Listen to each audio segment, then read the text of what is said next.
뉴욕 증시 마감 코멘트 영상 보고 오셨습니다. 밤사이 나온 해외 뉴스 확인해보면서 전략 정비해보죠. 유한타증권 유동원 본부장과 함께합니다. 어서 오세요. 안녕하십니까. 밤사이 나온 해외 뉴스 화면을 통해 만나보시죠. 스냅챗을 운영하는 스냅이 추후 실적 악화 가능성을 공개하며 정규 시장에서 43% 이상 폭락했습니다. 스냅 쇼크에 나스닥 지수는 2.35% 급락 마감했습니다.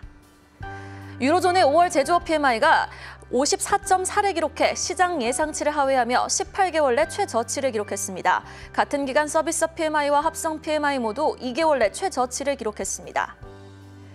인도가 미래에 이어 설탕 수출량을 1,000만 톤으로 제한할 계획이라고 로이터 통신이 보도했습니다. 인도는 세계 설탕 생산 1위 국가이자 브라질에 이은 수출 2위 국가입니다. 블룸버그 통신은 LNG 가스 가격이 급등하며 에너지 수요가 많은 이번 겨울 역사적인 수준의 가스 부족 사태가 우려된다고 보도했습니다.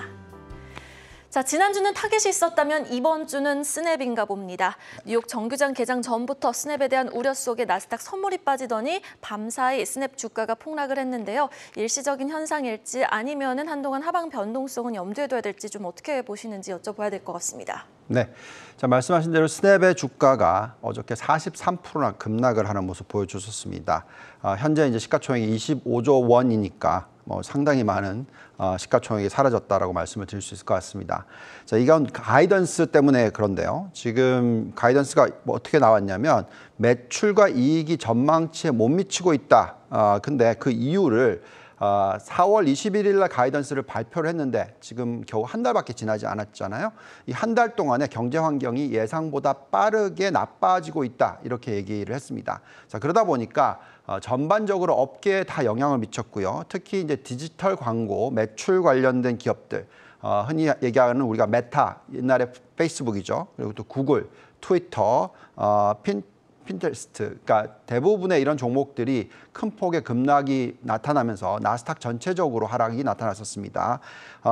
특히 이 광고 지출 부분 플러스 애널리스트들이 대부분 관련된 기업들의 실적을 크게 하향 조정을 하고 있고요.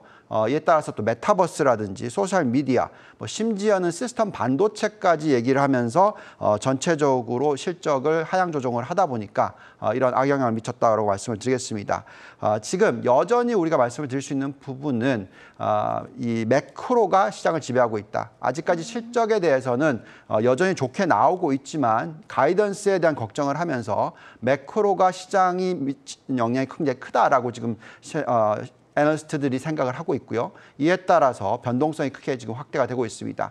하지만 실질적인 실적 관련돼서는 여전히 괜찮게 나오고 있기 때문에 이런 변동성이지 계속적으로 하락 추세에 있을 것 같아 보이지는 않습니다.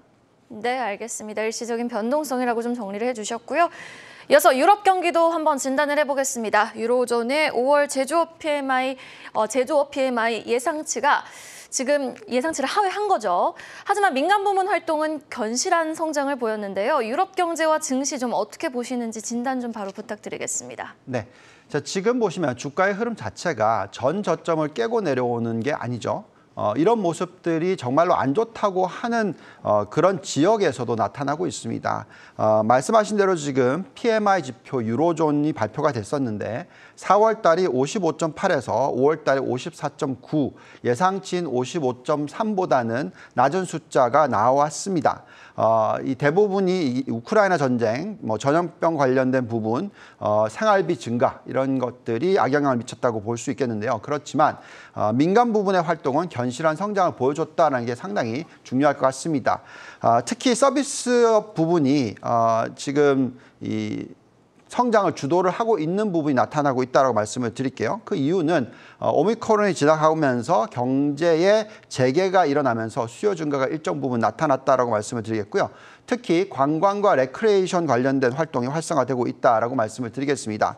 하지만 제조업 관련된 성장 부분에 있어서 여전히 이 우크라이나 전쟁이라든지 중국의 봉쇄로 인해서 여전히 좀 생산량이 생각보다 낮게 나오는 것이 이 지표에 영향을 미쳤다고 판단하시면 될 것 같습니다.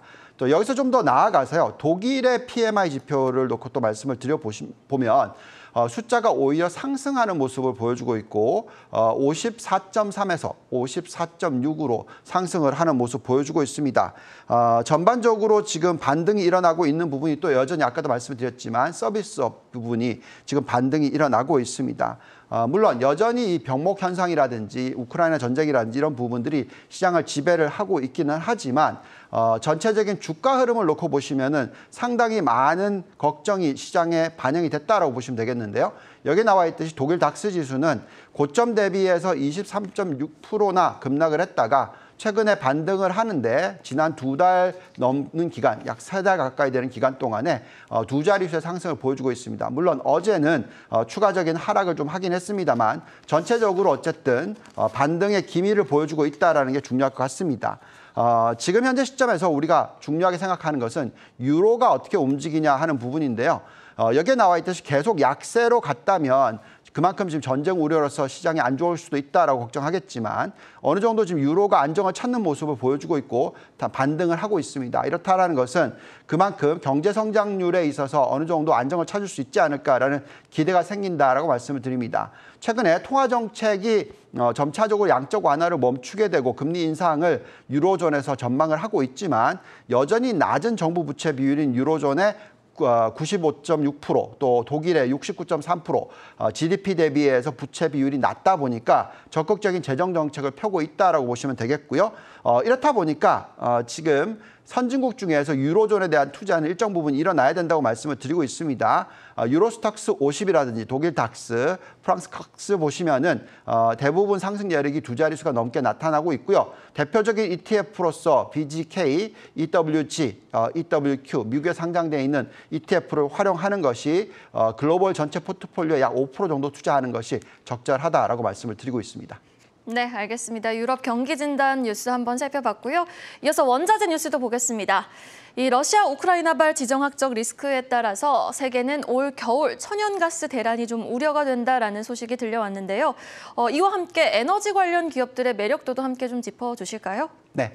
자, 지금 러시아의 우크라이나 침공 여파로서 전 세계적으로 LNG 가격이 급등을 하고 있습니다. 에너지 수요가 많은 겨울철이 되면은 역사적인 수준의 가스 부족 현상이 일어날 것이다라는 블룸버그 통신 소식이 전해지고 있습니다.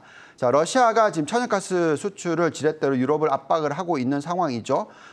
이렇기 때문에 유럽 각국이 수입선의 다각화를 만들고 있고요. 또 에너지 자립 등 대책에 나서고 있다라고 말씀을 드리겠습니다. 자, 이런 상황 아래에서 천연가스 가격이 상승을 하고 있다라고 말씀을 드리겠습니다. 지금 천연가스 가격을 보시면 과거에 굉장히 급등했었던 16달러까지는 간 건 아니지만 그래도 지금 상당히 2불 수준에서 지금 어제는 살짝 9불까지도 올라가기도 했었습니다. 그러니까 4배 이상 올라갔다라고 말씀을 드리겠습니다. 자, 여기 보시면은 지금 유럽 쪽이 천연가스의 수요 중에서 40%를 러시아산에 의존해 왔는데 이 부분을 3분의 1로 줄이겠다라는 유럽의 정부입니다.